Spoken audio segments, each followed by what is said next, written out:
Hi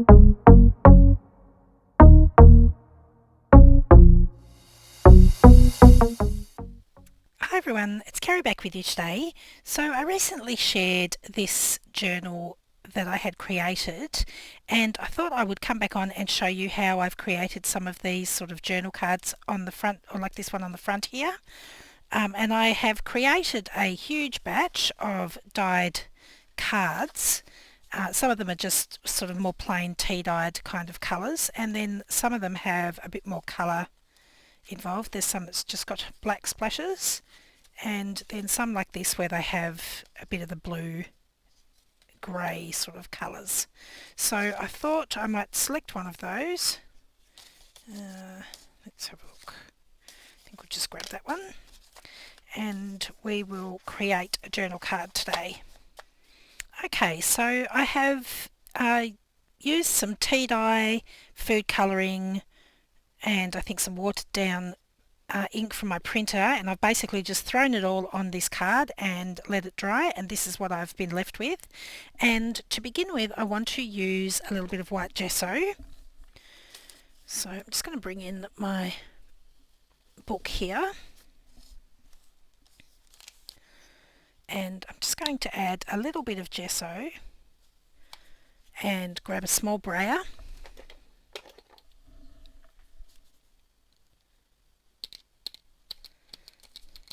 I'm just coating my brayer with a light coating of the gesso. I don't want it too heavy. And I'm just going to come onto my card here, and I'm working in horizontal and vertical lines. Now, because there's all this ink and things on here, my gesso is picking that up, but I don't mind that too much. So I'm just going to leave it like that, and I'm just going to dry that gesso off.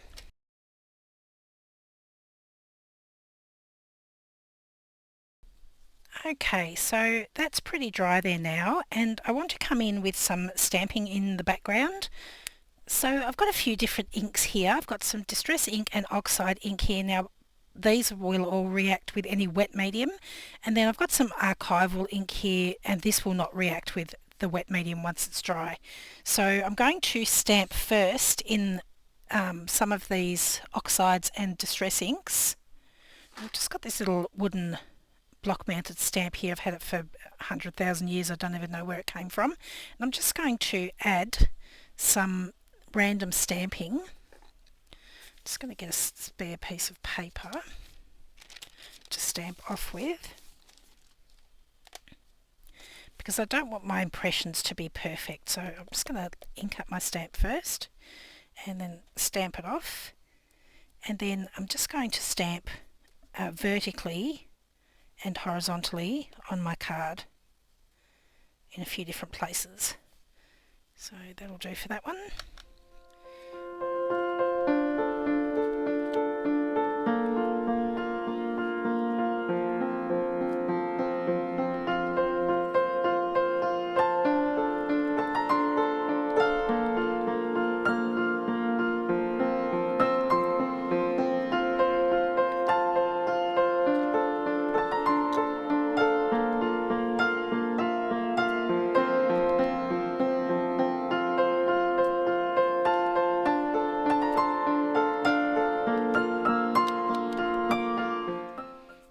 Okay, so I've just got a little bit of random stamping on there. I'm just going to dry that off again.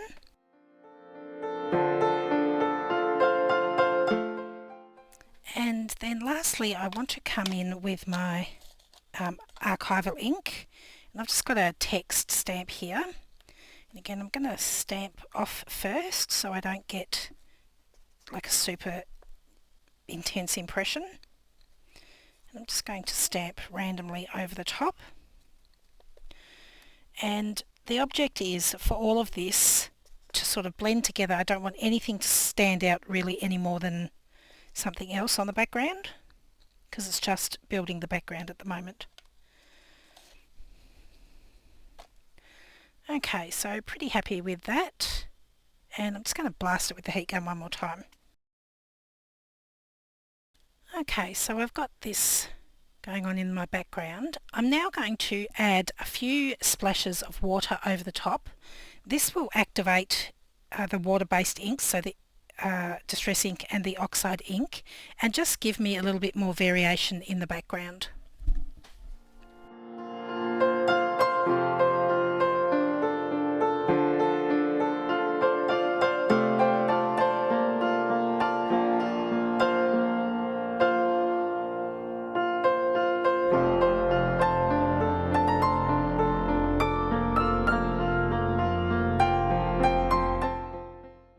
Okay, so we've got some variation going on there in the background. I'm happy with that. So next I'm just going to take this to my sewing machine and I'm going to sew around the edge of my card with a black thread in both zigzag and a straight stitch. So I'll be right back.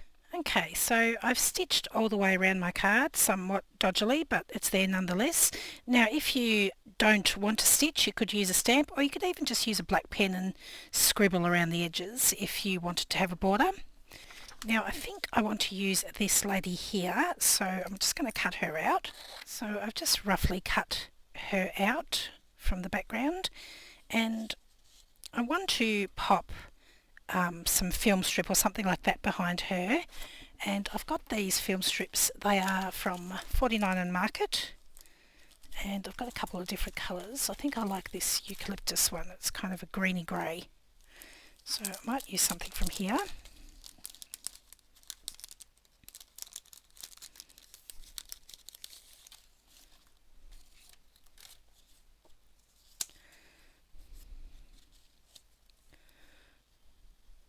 I think I might like to layer her up like that. So I'm just going to tear this.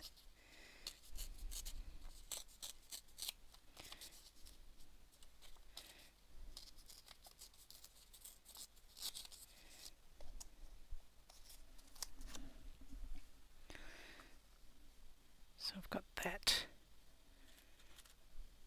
sort of layered up look, and then I think I might want to add one of these film strip boxes over the top.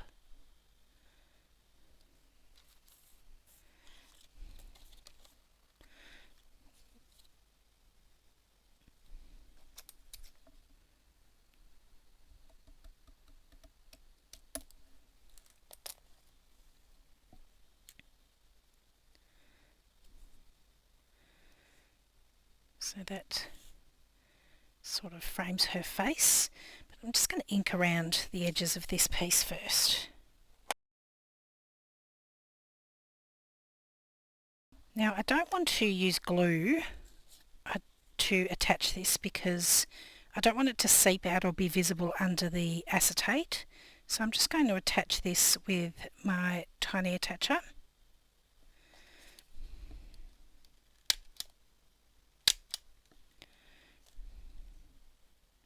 And I'm just making sure that I catch the picture and the film strip with those staples. Hopefully you can see that there. So I'm going to pop some glue onto the back of this to help adhere this down, but I want to make sure that my glue is on the back of my acetate that's going to be covered by my picture so it doesn't show up. Just need to make sure that that's around the right way.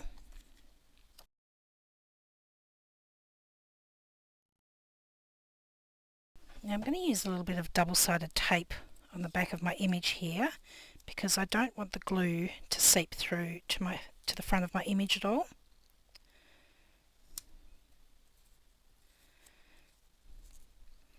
I can pop a little bit of wet glue on top of the double-sided tape if I want, because the tape will act as a barrier between the picture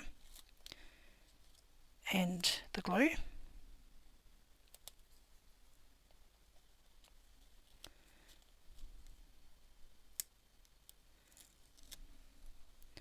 So I'm just going to add a little tiny bit, because again I don't want it to seep out underneath.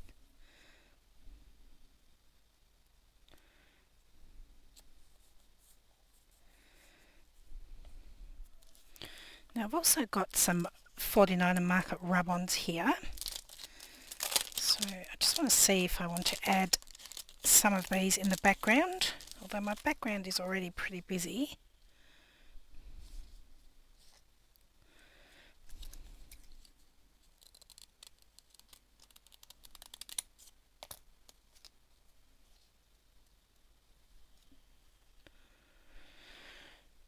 I might add that up in the corner there.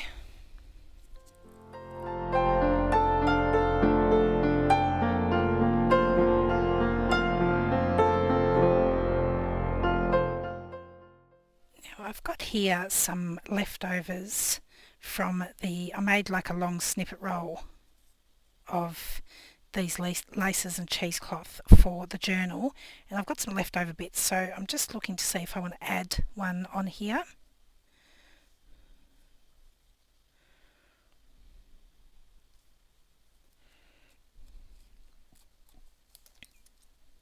It's a little bit too straight, so I'm just going to chop into it a bit with my scissors and then fray it out with my thumb.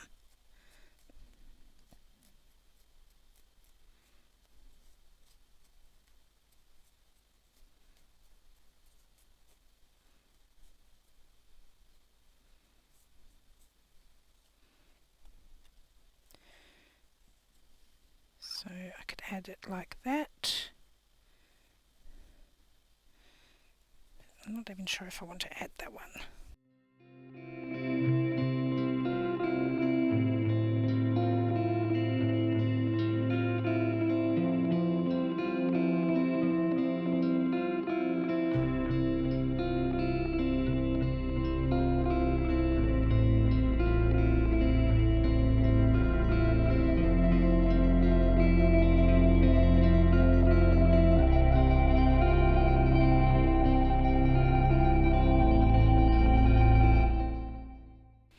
Okay, so after a lot of faffing about, I think I just want to add a little tiny bit of this lace and this cheesecloth, and I'm just going to go to my sewing machine and stitch over that a couple of times. Okay, so I've just got this piece here. I'm not sure if I'm going to cut that off yet or just leave it there.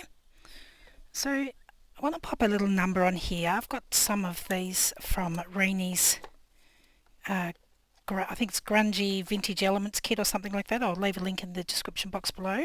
And I want to pick one of these to go on here. I quite like that.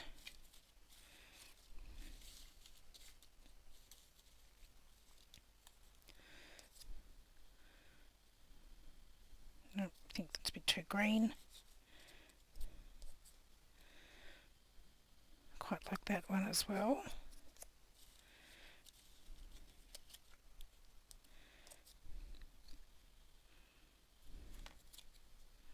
I think I'm going to stick with the rectangle, but I might keep that out and tuck that in somewhere else.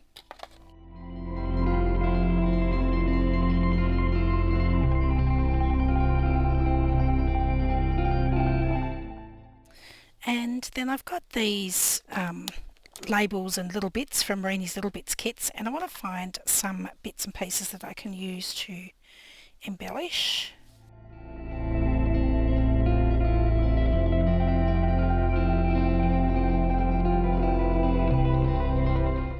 I really love these Little Bits kits because you can use the whole label or you can just chop bits off to help suit.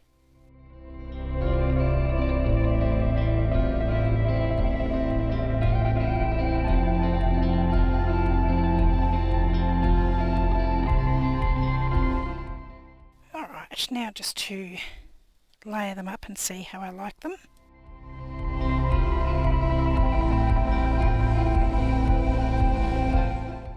I actually think I'm happy with just those two, so I'm just going to stick those down. Do I want to add this number?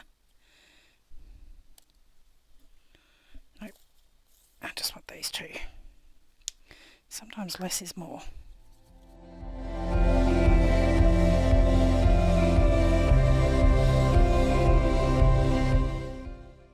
There we go, and to finish off I'm just going to bring in my faux vintage tape and add a few pieces of that. And I like to put them on an angle. I don't know, maybe I'm just a bit weird. Sometimes they stick, sometimes they don't, and if they don't I might cut it off straight or I'll just leave it hanging off the edge. I think it adds to the vintage look of it.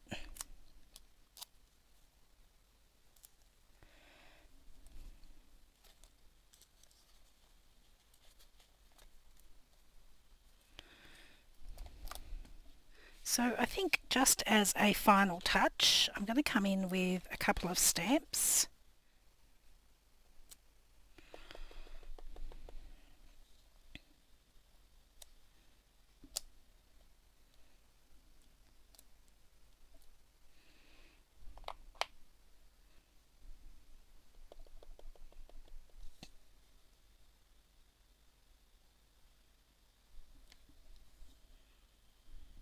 So there we go, that's our finished card there, and of course plenty of room to still write on the back. So I'll leave a link in the description box to the shop where we've got some of the 49er Market products, and of course Rennie's Digis are there. Thank you so much for joining me today. I'll see you again next time. Bye!